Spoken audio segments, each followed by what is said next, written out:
Hello everyone, in this video we will discuss about our next chapter, biotechnology.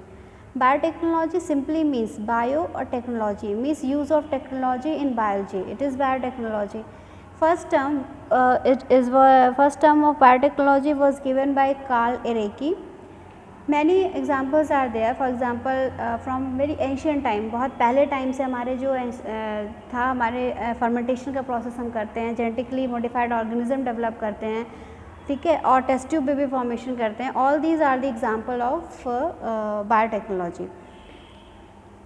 The principle of biotechnology, actually what is this? The principle mainly it is two mainly principles are there. First is genetic engineering and second is sterilization method. Genetic engineering, what is genetic engineering? Genetic engineering is mainly it is made of two words na, genetic and engineering. Means we just manipulate the genetic makeup, that is genetic engineering. So first father of genetic engineering was Paul Berg. Genetic engineering का simply मतलब होता है कि whatever our genetic material is, maybe it is DNA, maybe it is RNA, if we change our genetic material, उसमें modify कर देते हैं, chemical modification करते हैं, and then we introduce that DNA into the new organism. As we know that the DNA is responsible for the phenotypic characters. If we change in DNA, that character will appear in their expression. So the organism in which we introduce the DNA, which are chemically modified, it will what will it do? It will just change the phenotypic expression or appearance of that particular organism. So genetic engineering simply क्या है, इसमें हम क्या करते हैं, जो genetic material होता है, जेनेटिक मटेरियल में हम केमिकली मॉडिफिकेशन करते हैं और फिर उस केमिकली मॉडिफाइड DNA को हम इंट्रोड्यूस करते हैं नए ऑर्गेनिज्म में, और जिससे उससे क्या होता है, उसका फिनोटिपिक एक्सप्रेशन चेंज होता है. That is the mainly principle of genetic engineering. Okay.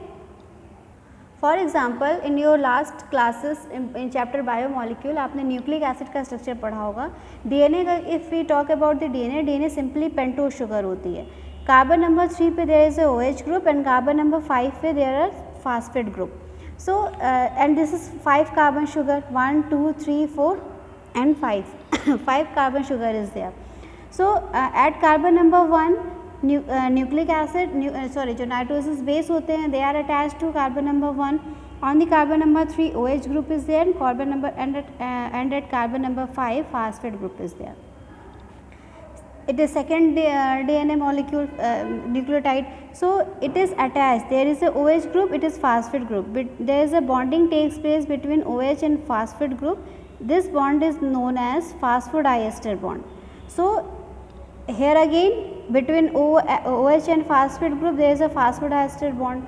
और यहाँ पर देखिए नाइट्रोजनस बेस के बीच में यहाँ पर प्रेजेंट है आपका hydrogen bond. These are simply hydrogen bond.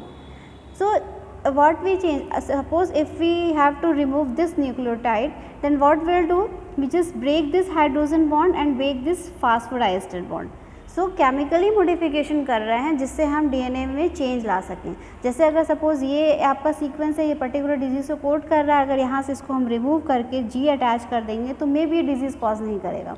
तो इस तरीके से हम क्या करते हैं, इसका जेनेटिकली जो केमिकल कॉम्बिनेशन होते हैं, केमिकल कॉम्बिनेशन में हम चेंज करते हैं.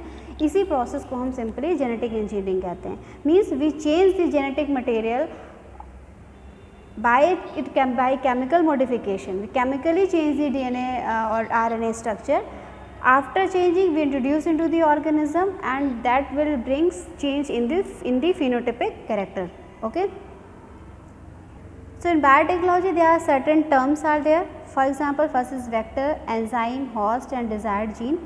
If we talk about the vector, for example, suppose we have given an example. Let's suppose it is an area of desired gene, ये gene of interest. We simply cut this और हमें bacteria का structure पता है, हमने बताया था bacteria में जीन्स के अलावा एक्स्ट्रा क्रोमोसोमल क्रोमोसोम जीन भी प्रेजेंट होता है. ये एक्स्ट्रा क्रोमोसोमल जीनोम प्रेजेंट होता है, इसको हम प्लाज्मिड कहते हैं. तो we simply take what use, we just use scissor, molecular scissor, we use endonuclease and we cut the desired gene. जो हमें जीन ऑफ इंटरेस्ट है जो हमारा, उसको हमने सिंपली क्या किया, कट किया. और उसी एंडोन्यूक्लियस एंजाइम का यूज़ किया, प्लाज्मिड में कट लगाया, प्लाज्मिड को हमने बाहर निकाला और प्लाज्मिड में हमने कट लगाया। इस डिज़ायर्ड जीन को यहाँ से कट किया, प्लाज्मिड को हमने यहाँ से कट लगाया, दोनों के लिए हम सेम एंडोन्यूक्लियस एंजाइम यूज़ करेंगे और फिर इस डिज़ायर्ड जीन को हमने प्लाज्मिड में इंसर्ट कर दिया। दैट इस फॉर्म इट इज़ rDNA और रिकॉम्बिनेंट DNA। इसको फिर से ले जाके हम अंदर इकोलाई में इंट्रोड्यूस कर देंगे। जो भी प्रोसेस हम पढ़ते हैं यहाँ पे हमने कई सारे प्रोसेस बताया, जैसे हमने बताया कि हमने प्लाज्मिड को बाहर निकाला, फिर प्लाज्मिड को अंदर इंट्रोड्यूस किया, जीन ऑफ इंटरेस्ट को हमने कट किया, प्लाज्मिड को कट किया, फिर से हमने दोनों को स्टिक किया। तो इन सब के लिए डिफरेंट टूल्स और मैकेनिज्म्स टूल्स यूज़ होते हैं, जिनके बारे में आगे हम डिस्कस करेंगे। तो सिंपली हमने वही बताया कि टर्म्स मेनली इसमें कौन कौन से हैं, वैक्टर्स। तो वैक्टर्स मेनली क्या होते हैं, डिजीज़ में जैसे आपने पढ़ा था कि वो कुछ ऐसे मॉस्किटो हो सकते हैं, फ्लाइज हो सकते हैं जो डिजीज़ को ट्रांसमिट करने का काम करते हैं, मीन्स एक जगह से दूसरी जगह पे पहुंचाते हैं। तो सपोज़ हमारा जो जीन ऑफ इंटरेस्ट है ये, इसको हम यहाँ इसके अंदर कैसे पहुँचाएंगे, इसको पहुँचाने के लिए हमें कोई ना कोई मीडियम चाहिए। तो हम क्या यूज़ करते हैं, हम प्लाज्मिड यूज़ कर सकते हैं, हम बैक्टीरियोफेज वायरस यूज़ कर सकते हैं, हम कॉस्मिड यूज़ कर सकते हैं, ठीक है। हम और भी कई सारे मेथड्स हैं जिनके थ्रू हम अपना डिज़ायर्ड जो जीन है उसको हम बैक्टीरिया के अंदर इंट्रोड्यूस कराएंगे।